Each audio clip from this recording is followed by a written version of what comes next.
Hare Krishna. Okay, been asked to try to give some of my memories about how I came to Krishna consciousness. It was back in 1971. So I first heard about the devotees through, obviously, no prizes for guessing, through George and his album All Things Must Pass, My Sweet Lord, etc. So I was living in Cardiff. I was I was 20 years old, and I'd just come out of the Merchant Navy, and I'd spent about 7, 8, 9, 10 months, I don't know, trying to pretend that I was working, but mostly hanging out with all the hippies in Cardiff Castle grounds. Some of those hippies later became devotees. Vichitravirya Prabhu, Gunanava Prabhu, Advaita Acharya Prabhu, Janakaraj Prabhu, Yadavendu Prabhu. So, there's a whole bunch of us joined, more or less about the same time, 71, 72. I was very fortunate that I heard about the Hare Krsna temple coming to the Students' Union in Cardiff in Dumfries Place in the spring of 1971, and along with all the bunch of other hippies, about 20 of us, we kind of gate crashed the Students' Union, and we were all wearing kaftans and waving incense. We thought we'd arrived, but I was very, very keen when I heard the Hare Krsna temple were playing at the Students' Union. My friend Taffy, my flatmate, and I went to the Students' Union around about 6 o'clock just to check out, see if we could see them arrive in or whatever, just to try and get some sort of heads up on what was going to happen for the evening. So we went to the Students' Union, and we were there not very long, and all of a sudden round the corner came Tribhuvanath Prabhu with Sukama, bouncing along, chanting his rounds. They'd been over the castle grounds where we usually hang out to chant their rounds, and now they were coming back to set up for the evening's program. So Tribhuvanath saw, soon immediately I saw him, he said, "Are you coming tonight?" I said, "You bet," so we went home, had a shower, and got all sorted out.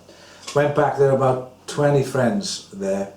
Tribhuvanath led Kirtan. They tried to do the Radha Krishna Temple album. They sang the Govindam prayers, and it wasn't quite up to the album standard, but it was very nice, and for us we didn't know any difference.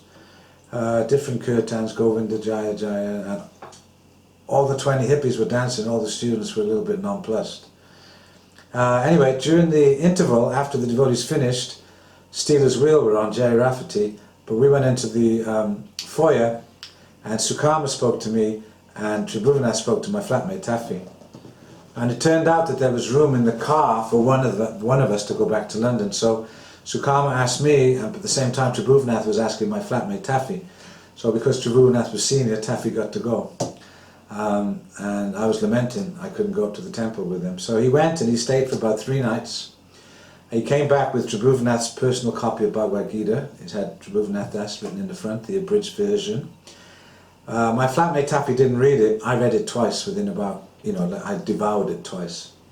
And began to pray to Krishna, who was beginning to get a feel for, from the Gita and from George's songs. And I think I'd already bought the Radha Krishna Temple album. I used to play that till the needle wore out.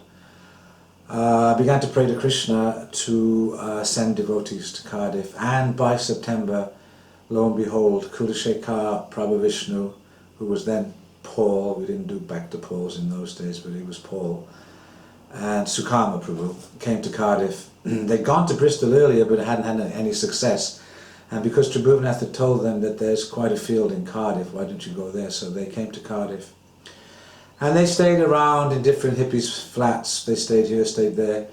And as soon as they gave a Bhagavatam class in the morning and began to say, no illicit sex, no intoxication, they started finding little notes around the flat saying, you have to leave, or the people told them, you can't stay any longer. Eventually they ended up in my flat, which was no bigger than this room I'm sitting in now, to be honest. A little kitchen and a little bed sit. There was one bed, one side, one bed, the other side Taffy, my flatmate, had that. And they moved in with me and Taffy. So there were 5 of us in a room this size. I mean, That was crazy. My landlord found out and threw me out.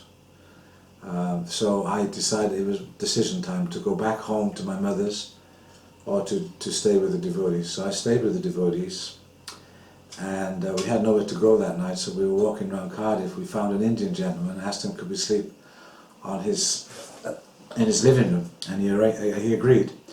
The next day one of our friends went to India, so we took over their flat. That was the first little temple in Cardiff. And it was very blissful. We used to rent a room in the chapter arts lab up in Canton on a Sunday, and we would do a feast. So because I was a cook in the Merchant Navy before I joined up with Prabhupada, I used to be pretty much involved in cooking the feasts. After a few months I went up to London because I heard a sannyasi was coming to London, Bhaktivedanta Swami, and I wanted to get that sort of association. So I went up to London, and I was fortunate enough to become his brahmachari's assistant, servant, whatever, for the time after he arrived. I think he arrived actually on Christmas Day at Berry Place. So later on, I was initiated by Srila Prabhupada in January, February, March. I think March 72. Dayananda did the Jagya. He wrote the letter to Srila Prabhupada for me, Narahari, Smarahari and Savamangal. The letter came back. I'm prepared to accept these three, Nara, Smara and Bhajaharis and Savamangal as my disciples. So the Jagya was done, and it's initiated. Can you please tell us about your different services? 1972, 73, I travelled around the country with Rabatanandan Swami, along with Dhiranga, Partha, Vichitavirya. Bhumadev used to go up ahead and set up programs in universities and colleges, and we would follow behind, do kirtans in the streets, sell beauty G's, and do programs in the universities and colleges. A wonderful program. We travelled all over the country, right up to, I'm not sure if we did Scotland, but we certainly went to Newcastle. I remember going to Newcastle and many of the colleges around the country. So that was great. Later on I wanted to move on and do something substantial. More substantial if you like. I wanted to open a temple in Nottingham, so I did that in 1970, end of 72 I believe, 73. Actually hand me that, that's the letter Prabhupada wrote me when I was in Newcastle. In Newcastle we had a very small but very blissful little temple, thank you Mother. Very small but very blissful little temple. Srila Prabhupada wrote me this wonderful letter which I kept with me. It's not in the letters books, but I kept it with me wherever I travelled all over the years, and now I read it every morning. It's a massive inspiration to me. This is when we were in Nottingham. Srila Prabhupada wrote from Calcutta on March the 7th. My dear Bhajahari, please accept my blessings. I beg to acknowledge receipt of your encouraging report, and I thank you very much for it. Yes, we can make rapid advancement in the company of devotees. If we leave the company of devotees, then again we become rogues and rascals. Prabhupada predicted my sabbatical. Krishna is providing for everyone, and certainly if we work in the company of other sincere devotees, he will provide us the best facility. These words I read every morning, and they make me joyful, because I understand that Srila Prabhupada came alone into New York, into the West, apparently alone, to start the Krishna consciousness movement. And that was his massive contribution, that he was able to bring his books and some cartels, and just by chanting, distributing prasadam, this whole movement has arisen. And it's wonderful. And that was Srila Prabhupada's challenge, that was Srila Prabhupada's service for His Divine Grace Srila Bhaktisiddhanta Saraswati Goswami. Our service for Srila Prabhupada in return is to learn how to cooperate together. Many, many times you'll hear the devotees make this statement that Srila Prabhupada said, your love for me will be shown what is it? Your love for me will be shown by how you cooperate after I've departed, or something like that. I've never found that quote. It doesn't mean it was never given, but I've never found it. I'm sure it was said, but presumably it's anecdotal quote. But there is one letter which you won't be able to read, but this is, I keep in my kitchen. This is my main inspiration in these later years of my life. Srila Prabhupada writing to Brahmananda way back in 1968, just after the movement is beginning to pop its head up, and he's written that you are all the limbs of my, you are all my limbs of my body. You are all my limbs of my body, and unless you all cooperate, my life will be useless. Unless you all cooperate, my life will be useless. So our challenge in the Krishna consciousness movement is to actually cooperate, is to learn how to cooperate. Recently, I won't go into the details, but I've had an opportunity to cooperate with people I haven't worked with for many years, God brothers. And I thought it might be impossible. I'm actually a little bit amazed how it's working out. So it's given me heart that it is possible to work with people you have differences with. And it just requires that we put Srila Prabhupada's mission before our personal interests. So this is very, very important message that I'm going to try to get across in this little video that I've been asked to speak. So that is then later on after Nottingham, I won't read any more of that, but after the Nottingham temple, I was brought back to Berry Place because George just gave us the manor in 1973. So whoever was at the manor, I think saw Berry Place, I think it was Tribhunath. They brought him out to the manor and they put me in Berry Place. Tribhunath didn't really settle at the manor. It was too many household. He was a brahmachari and he didn't really. So eventually he didn't want to do it. So they brought me out to the manor and they more or less put me in charge. Actually, Mukunda was in charge, but I was like Trinada P now is at the manor. I was the Maha Temple commander, if you like. But I had the title president, but really it was Mukunda working through me. Wonderful days. 1973, Srila Prabhupada came, installed the deities. I think he was there 6-7 weeks with us. So a lot of personal association. I'll mention one or two chastisement, well at least one chastisement and one blissful little occurrence that took place. During the Rath Yatra, I'd stayed up one night till about 1 or 2 in the morning with Mukunda Maharaj, Mukunda Brahmachari at that time, planning the Rath Yatra.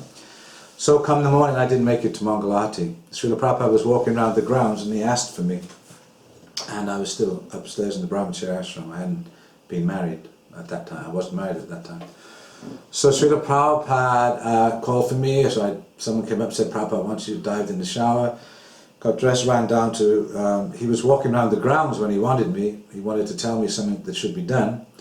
By the time I got down, he was in his room on his rocking chair, which is still there today, and every time I go in his room I remember this incident.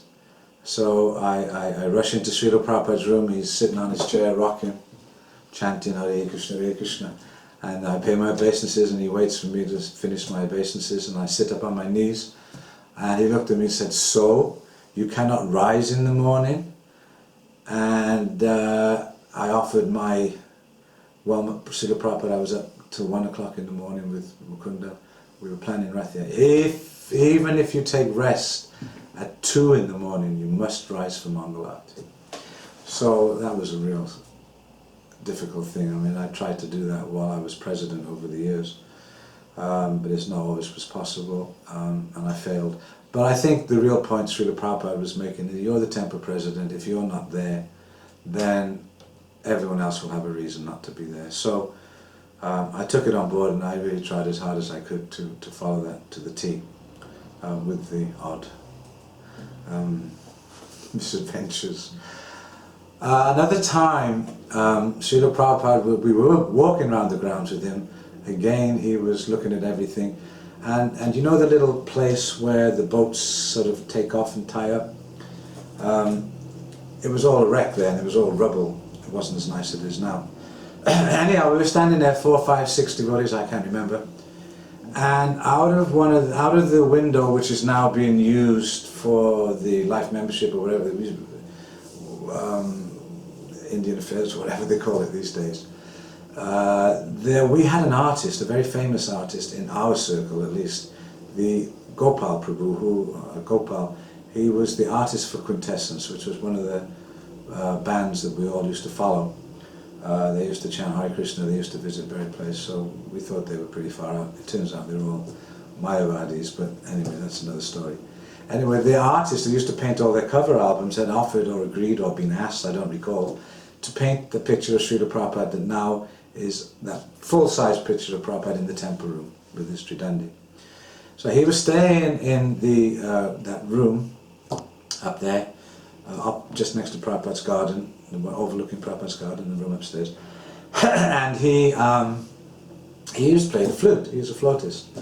And the flute was floating down to the side of the lake. And so we were standing there listening for a moment. So I said to Srila Prabhupada, even in the material world, the sound of the flute is mesmerizing. It's hypnotic. It's stunning.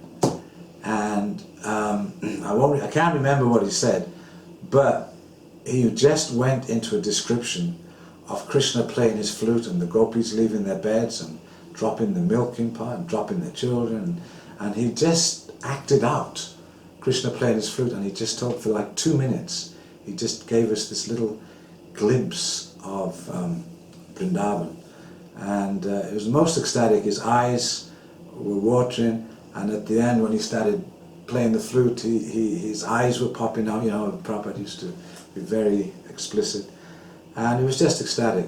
But I can't remember exactly what he said. I was just so entranced.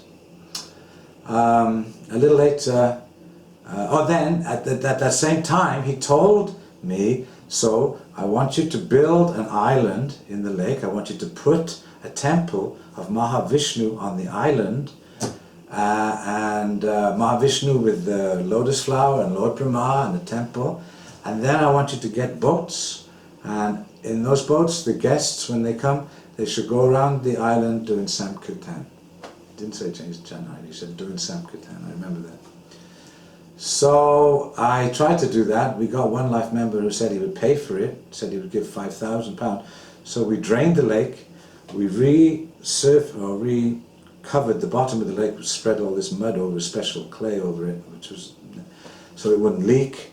Then we built the island, but then the funds weren't forthcoming. So we had to postpone the idea, and we filled the lake up, and that's how it stands today. So one of my objectives in life, I'm 64, if I last another 10 or 20 years before I pass away, I do want to see that island. I was ordered to do it.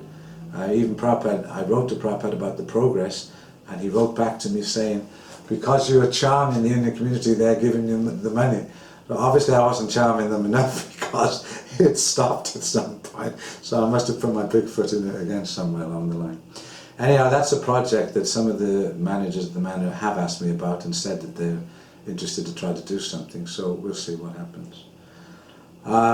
Okay. Then I was manager at the Manor, temple president. What did I do then? Went on Sankirtan. Hansaduta came, where everyone was out, kicked out, back of a van, travelled around the country selling records and collecting Lakshmi. The temple, the yatra, was in massive debt for different reasons. George Harrison really magnanimously gave us a beautiful 55-room manor house, but when I was put in charge in 1973, we didn't have any money. So it's like you have a 55-room manor house, but you don't have any money. It was very, very difficult feeding the devotees and trying to keep everything. So we got into financial problems. Somehow or other Shamshunder wasn't the GBC, Hansaduta became the GBC, and he put us all out on book distribution, record sales, and we raised a lot of money. He did in many ways save the yatra. Then I came back as the temple president again for a second spell after Hansaduta left, and Jaitirtha came. Jaitirtha renovated the temple, the manor, made it very beautiful for Prabhupada's visit in 1973, 76. during raising the money, they created a group of about 7 or 8 ladies who were going out selling flowers on the street and raised the money. They raised thousands of pounds. They refurbished the manor. It was gorgeous. French polished, the woodwork in the temple room, it's still there to be seen. Chandeliers, they put the chandeliers back that were taken away because we couldn't pay for them before.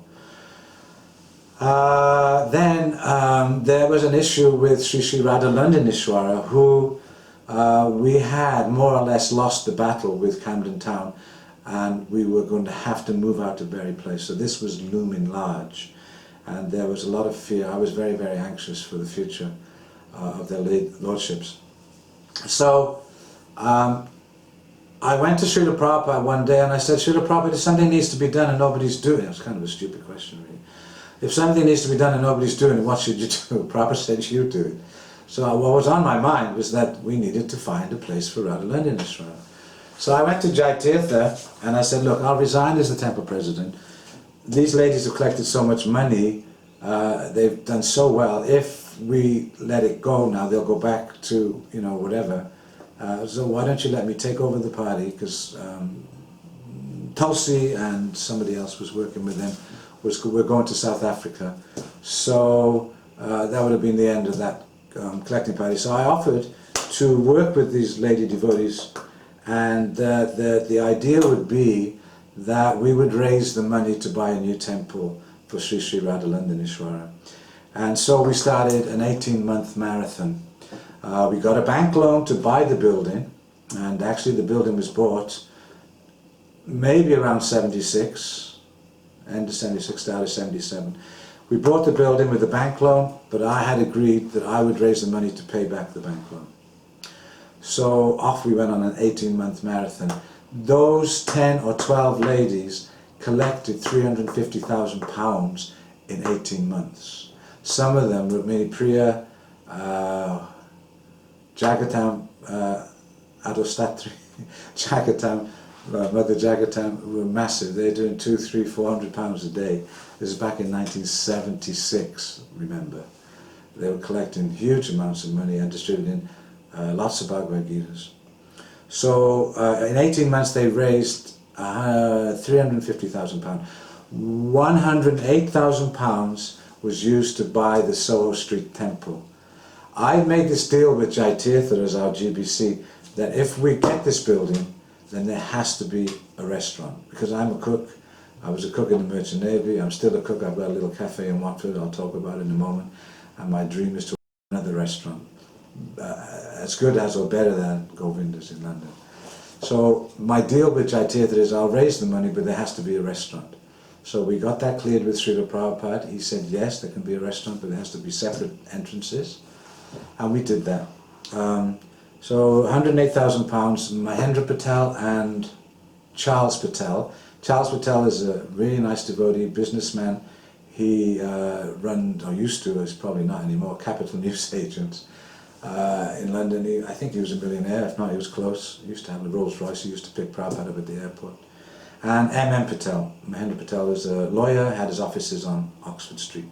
So they brokered a deal. I don't know how much the original price was for the building, but I think it was significantly more than £108,000. But they beat the sellers down to £108,000. And I remember signing the check. In fact, they did a deal that the building was in my name for 24 hours, and then the next day I signed it over to ISKCON and Srila Prabhupada. So I remember putting on a suit and everything, going to do that. So that London temple, Sri Sri Radha Ishwara's yatra there, is due to the hard work of 10, 12, 13, 14 devotees, lady devotees, Janaki, Jagatam, Yasomati Stanyapai, Nandalila, I can't think of all the names offhand, and Mother Kamaduk was very much involved in looking after the ladies. So that was a massive service, and that's something, if you're allowed to be proud in Krishna consciousness, then I'm definitely proud of my involvement in that project. My only wish now, and this is to the present day managers, is please put a plaque on the wall for the ladies. You leave my name off. Put a name on the wall for these ladies who collected and purchased that building on behalf of their lordships. Srila Prabhupada has a plaque outside Vrindavan temple for Guru Kripa Maharaj, and like that. So I don't think there's any harm. That's my humble request. Other services later on after the restaurant was open, I managed it for a while on 2 different occasions. I had my spiritual difficulties in spiritual life. I went away for a while, came back at the end of the Jaitirtha era. I went away. I wasn't happy. Bhagavan got me back, stayed with him for about 1.5 years, and still not happy.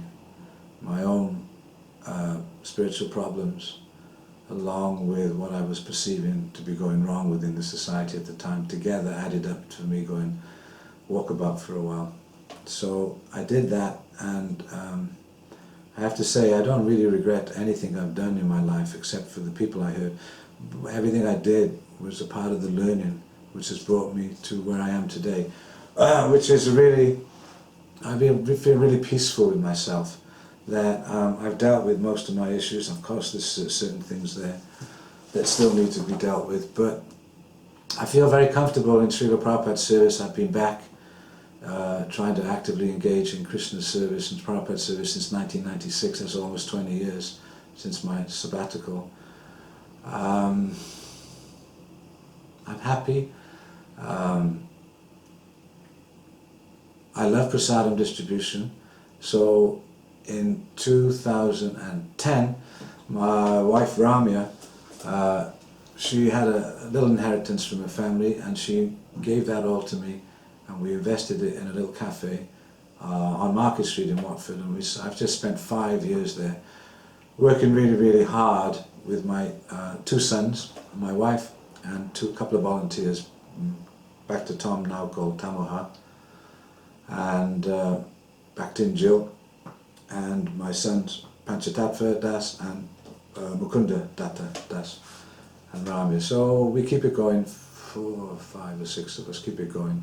It's open 7 days a week, and lots of prasadam distribution. So I just resigned from there, and my goal now is to open the most beautiful restaurant that you can ever imagine. Srila Prabhupada wrote a letter, or not, he didn't actually write a letter, it's not true, but he gave directions in 1974 to some of the GBC in Germany, I think they were, or possibly Paris. But he gave directions, he gave instructions on how he wanted there to be Hare Krishna restaurants, cafeteria style restaurants all over the world.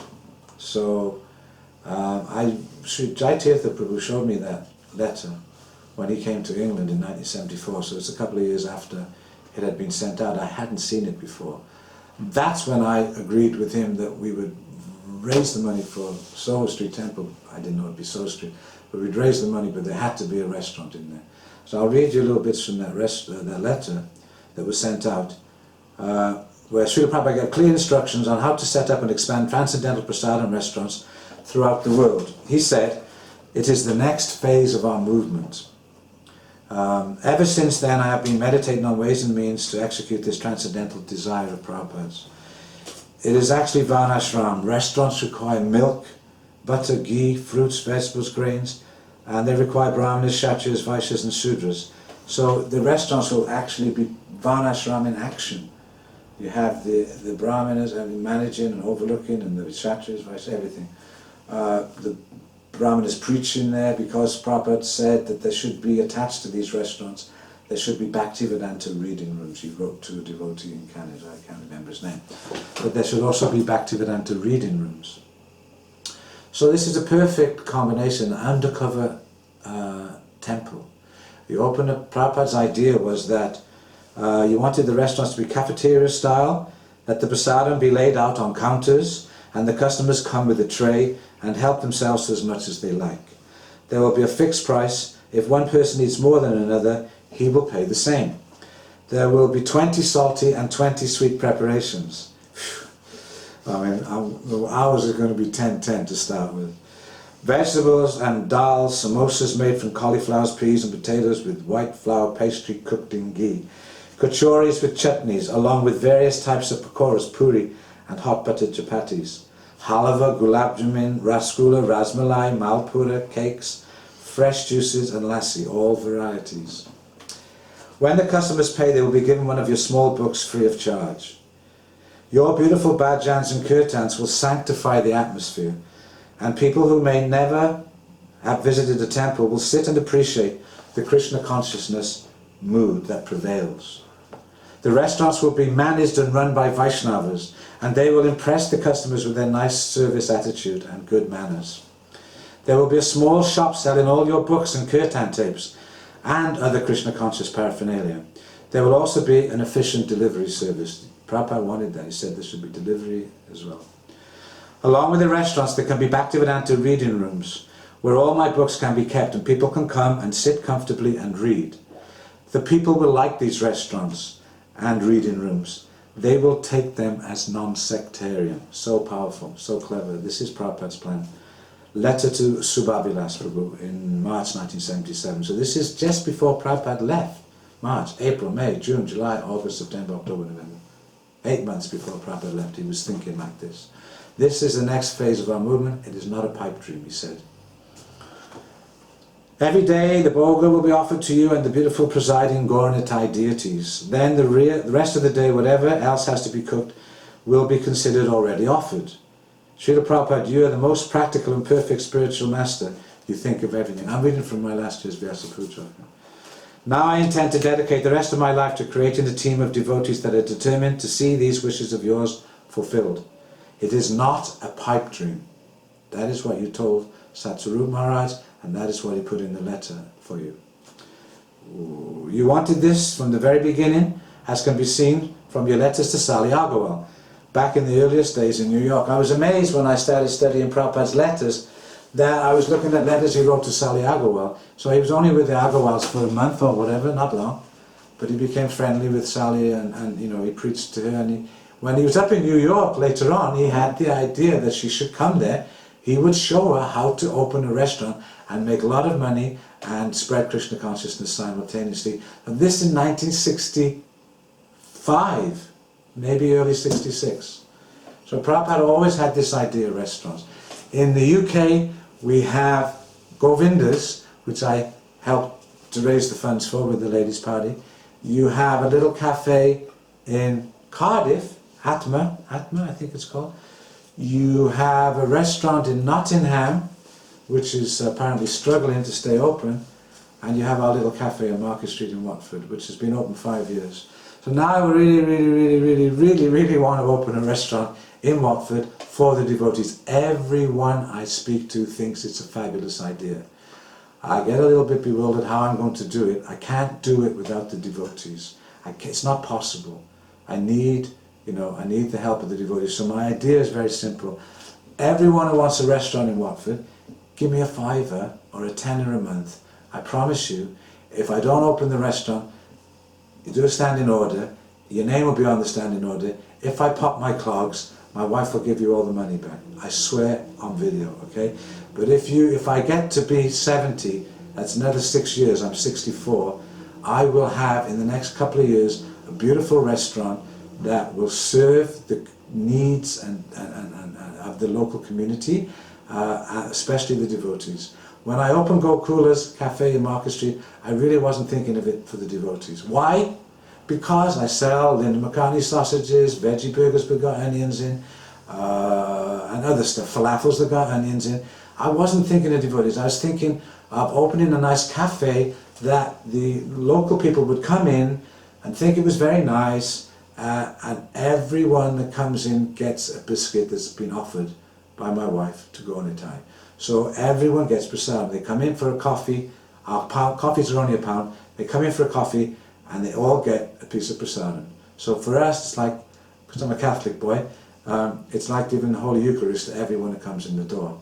So we feel very blissful for that. We believe that's why it's been successful, why it's stayed open for 5 years, why every year since we opened, we've had a certificate of excellence from TripAdvisor by getting, being in the top 8 or 9 to 10 eating places in Watford out of 160.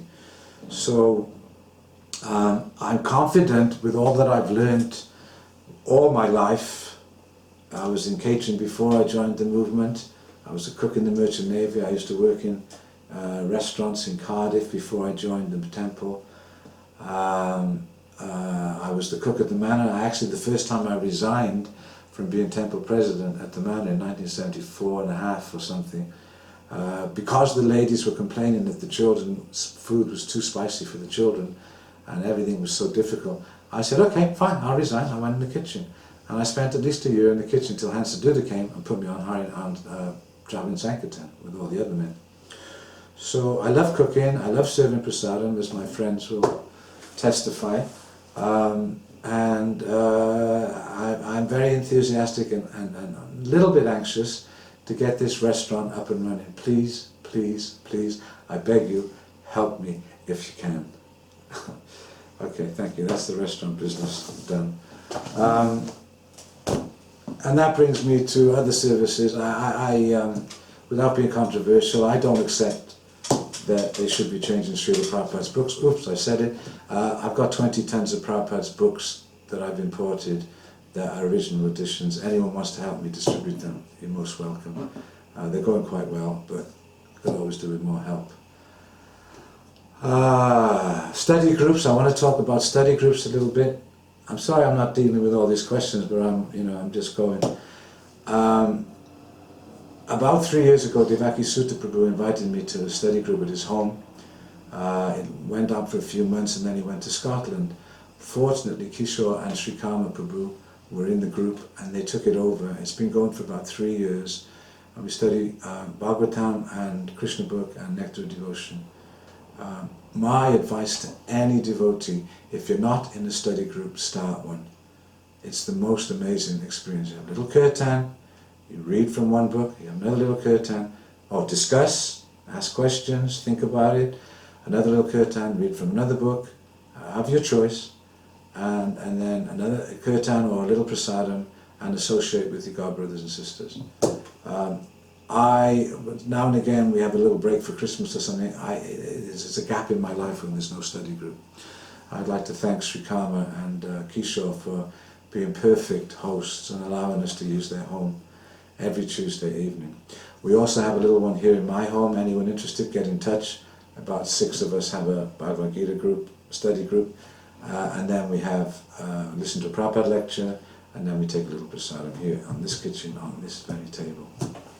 So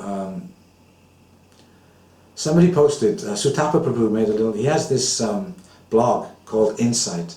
So yesterday, I think it was, or the day before, he wrote this really lovely little piece about being in Vrindavan and how cold it was.